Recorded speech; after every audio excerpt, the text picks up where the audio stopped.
एक बार की बात है, एक गांव में दो दोस्त रहते थे। एक का नाम था नेकूराम और दूसरे का नाम था फेकूराम।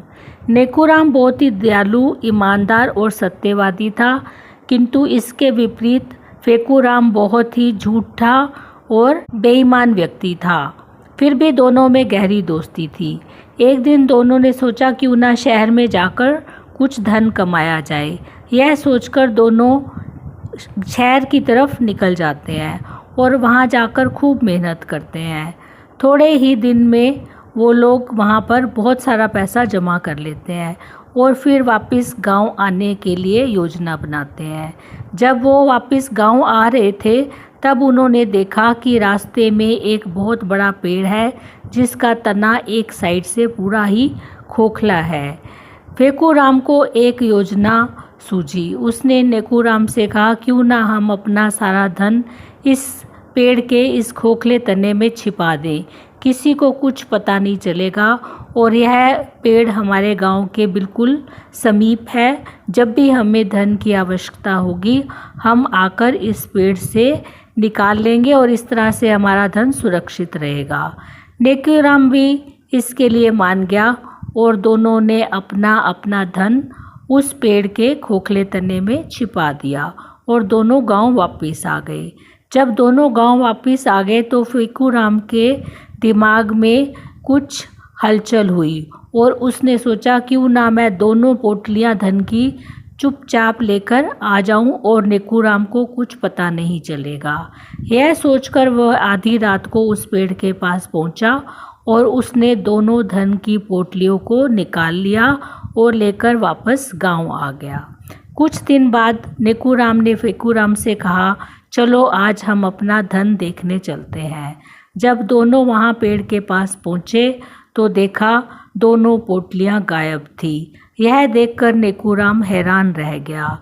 तब फेकूराम ने कहा नेकूराम मुझे लगता है ये दोनों पोटलियां तूने ही चुराई हैं, क्योंकि तेरे सिवा किसी को पता नहीं था कि इसके अंदर हमने धन छुपाया है। नेकूराम ने कहा मैं ऐसा क्यों करूँगा, लेकिन फेकूराम ने कहा इसका फैसला तो पंचायत में ही होगा। फेकूराम नेकूराम को लेकर सरपंच के पास पहुंचा और बोला कि इसने मेरा पूरा धन चुरा लिया है। सरपंच ने फेकूराम से पूछा तुम यह इतने दावे के साथ कैसे कह सकते हो कि नेकूराम ने ही दोनों धन की पोटलियों को चुराया है। तब फेकूराम ने कहा कि जिस पेड़ के तने में हमने धन को छुपाया था वहाँ पर फरिश्ते रहते हैं और उन्होंने ही मुझे बताया है कि रात को नेकूराम वहाँ गया था और उसने धन की दोनों पोटलियों को चुरा लिया है। यह देखकर सारे पंचायत के लोग हक्का बक्का रह गए।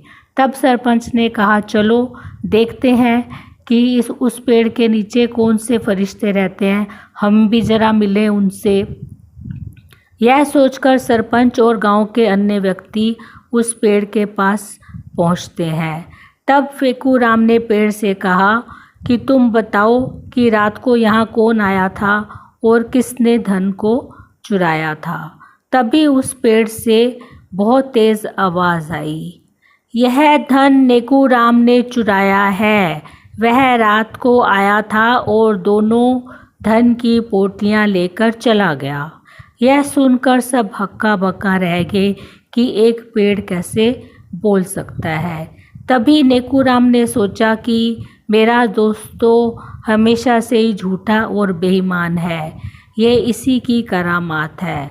तब नेकूराम ने कहा मैं अभी दूध का दूध और पानी का पानी कर दूंगा।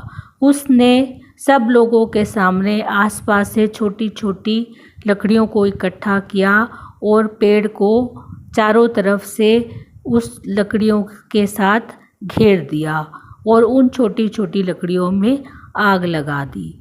थोड़ी ही देर में आग की लपटें ऊपर पेड़ तक पहुंचने लगी। तभी वहां से चिल्लाते हुए एक व्यक्ति ने नीचे छलांग लगाई। वह व्यक्ति और कोई नहीं बल्कि फेकूराम के पिता थे।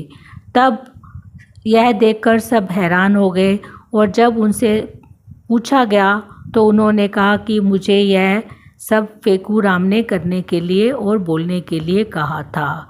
तभी सबको समझ आ गई कि ये पूरा का पूरा जो प्लान था वह फेकू राम का था। इस तरह से नेकू राम ने अपने दिमाग से और बुद्धिमानी से इस गुत्थी को सुलझा दिया। तो इस कहानी से हमें यह शिक्षा मिलती है कि कुछ भी कर लो, जीत हमेशा सत्य की होती है। सत्य तड़पता है, परेशान होता है, लेकिन आखिर में जीतता सत्य ही है। सदा सच बोलिए और हमेशा जीतिए। Thank you.